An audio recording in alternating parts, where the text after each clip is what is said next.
বিসমিল্লাহির রহমানির রহিম। আসসালামু আলাইকুম রহমতুল্লাহি ওয়া বারাকাতুহু। আমি আয়শা কান্তা। আমি কাজ করছি হোমমেড খাবার নিয়ে ঢাকা ফার্মগেট থেকে। আমি একজন নারী উদ্যোক্তা।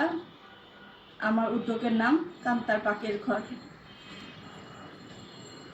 রান্নাটা আসলে ভালোবেসেই করা, আর তার থেকেও বড় কথা, এই রান্না শেখাটা হচ্ছে আমার বাবার কাছ থেকে।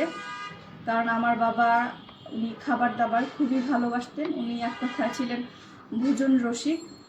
তো বাবার যখনই যেটা খেতে ইচ্ছে করতো হুটহাট ওই বাবার হাতে হাতে কাজ করে রান্নায় সহযোগিতা করা, এভাবেই ধীরে ধীরে আমার রান্নায় আসা। তো এটা যে আমার জীবনে কখনো আমার পেশা হিসেবে আমি গ্রহণ করব, এই কাজটাকে ভালোবেসে, এটা আসলে আমি কখনো চিন্তাও করতে পারিনি। তো আলহামদুলিল্লাহ, আল্লাহর রহমতে এখন আমি এটা নিয়ে কাজ করছি, রান্নাটাকে ভালোবেসেই আমি কাজ করছি। আর আমার হচ্ছে প্রাতিষ্ঠানিক, এখনও আমি ওইভাবে কোনো লেভেল বা প্রাতিষ্ঠানিকভাবে ওইভাবে আমি এখনও কোনো কোর্স কমপ্লিট করিনি। তবে ইনশাল্লাহ ইচ্ছা আছে যে আমিও এখন প্রাতিষ্ঠানিকভাবে কোনো রান্না বিষয়ে কোর্স কমপ্লিট করব। তো ওইটা নিয়ে আমার অত টেনশন নাই, কারণ এই অনলাইন জগতে আমাদের আইকন হচ্ছে আমাদের হাসিনা আনসার আপু। তো এই প্ল্যাটফর্মে আমার মূলত এত গভীরে আসার আর মূল কারণই হচ্ছে আমাদের হাসিনা আনসার আপু। উনার হাত ধরেই হচ্ছে আমি এখন বিভিন্ন প্রোগ্রাম, বিভিন্ন সেমিনারগুলোতে আমি যেতে পারি।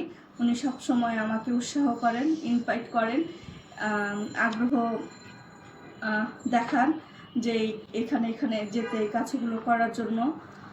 যাই হোক, আমার রান্নার জগতে আমি 2016 সাল থেকে আমি একবার পরিপূর্ণভাবে এই জগৎটাকে আমি বেছে নিই।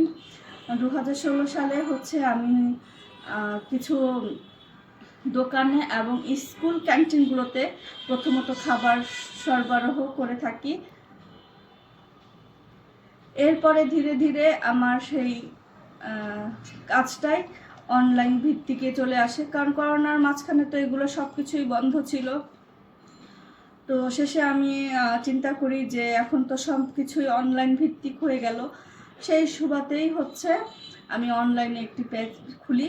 এই পেজের নামই আমি তখনই দিই কান্তার পাকের ঘর। 2020 ডিসেম্বরের 24 তারিখে আমার এই অনলাইনের যাত্রা শুরু। ইনশাল্লাহ দেখতে দেখতে 5 বছর হয়ে যাবে। তো রান্নার মধ্যে তো অনেক ভেরিয়েশন আছে।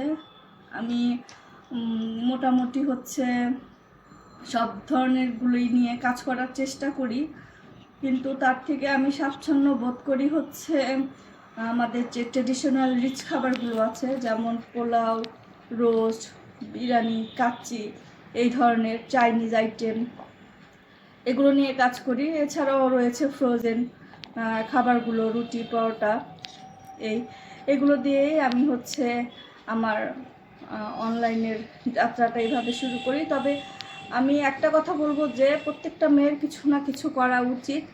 প্রত্যেকটা মেয়ে যে যার অবস্থান থেকে তার ভিতরে যে প্রতিভা আছে সেই প্রতিভা দিয়েই আমরা কিছু না কিছু অবশ্যই করব। ঘর সংসার, স্বামী, সন্তান, এগুলো তো আমাদের জীবনের একটি অংশ। তো সেইভাবেই হচ্ছে আমাদের যেই প্রতিভা আছে সেই প্রতিভা দিয়েও আমরা আমাদের জীবনের একটি অংশ তৈরি করে নিতে পারি। তো আজ এই পর্যন্তই। আল্লাহ হাফেজ, আর ধন্যবাদ পত্রিকা পাতাকে।